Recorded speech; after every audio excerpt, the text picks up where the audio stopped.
coming to you live from outside the U.S. Capitol building, where President Trump will address a joint session of Congress in fewer than 24 hours.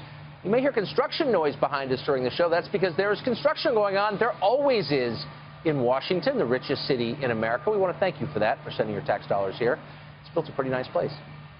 Well, Bill Nye the Science Guy is now aspiring to a new title, Bill Nye the Psychoanalyst Guy. During a Facebook Live event with Senator Bernie Sanders today, the mechanical engineer and TV personality said, skeptics of global warming suffer from the psychological delusion of cognitive dissonance. It's a slight bump up from last year when he was open to the idea of imprisoning skeptics, global warming, as war criminals. Is that the choice, Bellevue or Nuremberg? Bill Nye joins us now. Bill, it's great to see you. That doesn't sound like science to me, Bill Nye the Science Guy. That sounds like something very different. So cognitive dissonance is not a delusion. It's a feature. It's human nature. So we in the science community are looking for an explanation why climate change deniers, or extreme skeptics, do not accept the overwhelming scientific evidence for climate change. And the most reasonable explanation is you have a worldview, and then you have evidence, and the evidence disagrees with your worldview, so you deny the evidence. And then along with that, you deny the authorities that are providing the evidence. Now, if you have a better hypothesis for why climate deniers deny the overwhelming scientific evidence, bring it on. It's not a delusion. It's just like the fox and the grapes. Well, he can't reach the grapes, so he says the grapes are no good. Look, people do come to every debate with preconceptions, and you're right about that, of course. But the essence of science is extreme skepticism. We always ought to be asking ourselves, is my hypothesis true? I'm a member of both skeptic organizations, Mr. Carlson, and this is climate change denial is denial.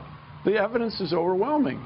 Don't get me wrong. I love you as a person more than life itself, but the evidence for climate change is overwhelming. So we are looking for an explanation of why you guys are having so much trouble with it. So down, before the name-calling begins, and before you try to end the conversation, let's start it by asking what exactly you mean. Now, I think most people are open to the idea that the climate is changing. It has always changed, by the way, as you know. It's the rate, Mr. Carlson. It's the rate that's such a concern. The core question, from what I can tell, is why the change?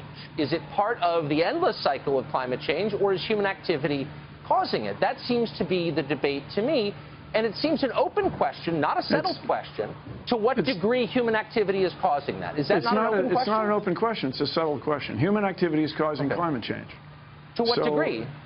To a degree that it's a very serious problem in the next few decades. Wait, stop. Wait, no, you said it's a settled point, and I'm asking a very precise question. It's a settled point. Okay, then if you'll elucidate it for me, I'd be grateful. To what degree is climate change caused by human activity? Is 100% of climate change is caused by human activity? Is it 74.3%? It's settled science. Please tell us to what degree human activity is responsible. So the word degree is a word that you chose.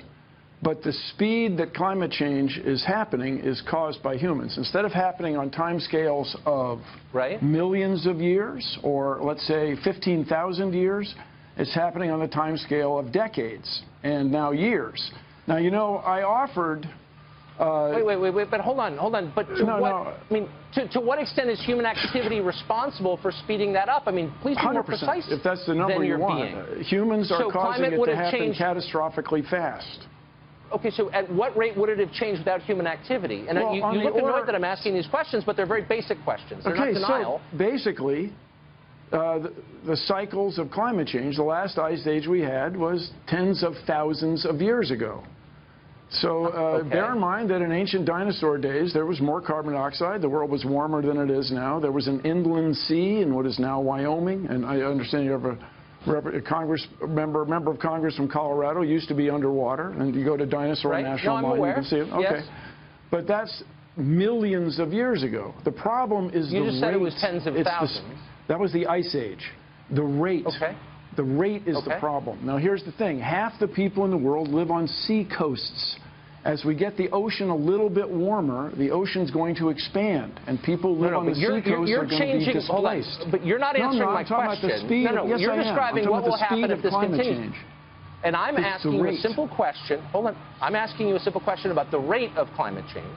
So the rate, you said that it would be happening, but that rate has accelerated because of human activity. And I'm asking you very simply. The word accelerated is an understatement. Okay, it's happening extraordinarily fast. I'm asking you a simple question. And because the science is settled, I hope you can answer it in simple terms, which is, without human activity, how long would it have taken for us to reach this level of warmth in our climate? It's not clear that it would have happened. In other words, humans have changed the climate so drastically that we have almost certainly avoided another ice age. There would have been another ice age. Ain't going to happen because of you and me. So the sooner we get to work on this problem, the problem. When would it have happened? When would the next ice age have happened? Yeah. Is that your question? Without human activity, what would the process... Look, here's the point that I hope our viewers can understand. I'm not in any way denying that the climate is changing. I'm utterly open to the possibility that the change is caused by man's activity. I'm merely calling into question your claim that all of this is settled, that, that we know precisely what is happening and why, and that anyone who asks pointed questions about it is a denier and ought to be imprisoned or shouted off the stage. No, that was your word. That's you guys. That's not my claim, and I really. Would you like me to read your quote that people who disagree with you ought to potentially go to jail? You said that. Okay. And I'm just saying, isn't skepticism that's exactly what I baked said, into Mr. Carlson. science? We can talk about that shortly, but. Is it appropriate to jail the guys from Enron? Was it appropriate to jail the people in the cigarette industry who promised it wasn't addictive, et cetera? Okay. Look, my only point is, shouldn't we be encouraging people to ask honest questions, which I am doing, and you don't seem to have the answers to those questions. Okay, I got to disagree with you. I claim I do have the answers. Okay. Okay. So let me ask you this.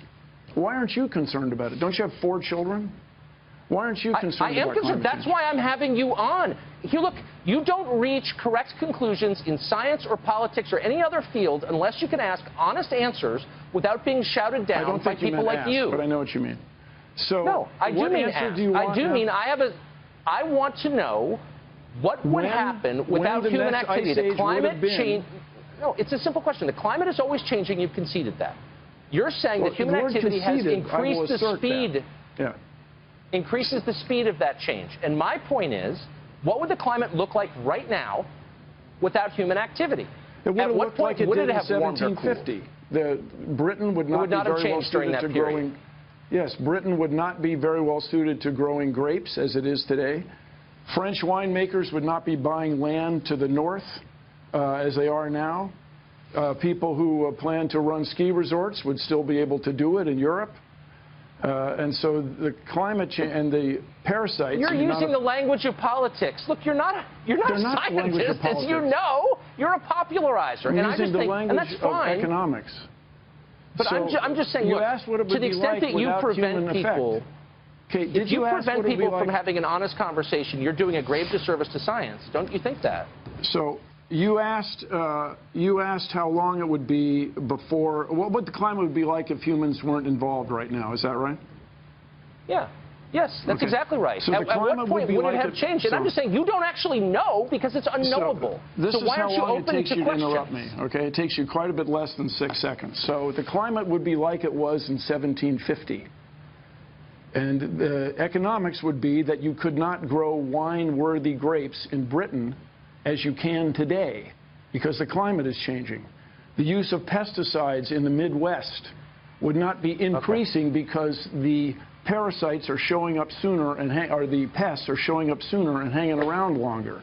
I think that's probably all true, but you would not be overwhelmed by pine bark beetles as it is because of climate change. That's how the world would be different if it weren't for humans. You pretend that you know, but you don't know, and you bully people who ask you questions. I really have to disagree with you. I spent a lot of time with this topic. I'm open-minded. You are not, and we're out of time, unfortunately. Thank you for joining us. You guys are the mainstream media. And I can tell you why they're leaks.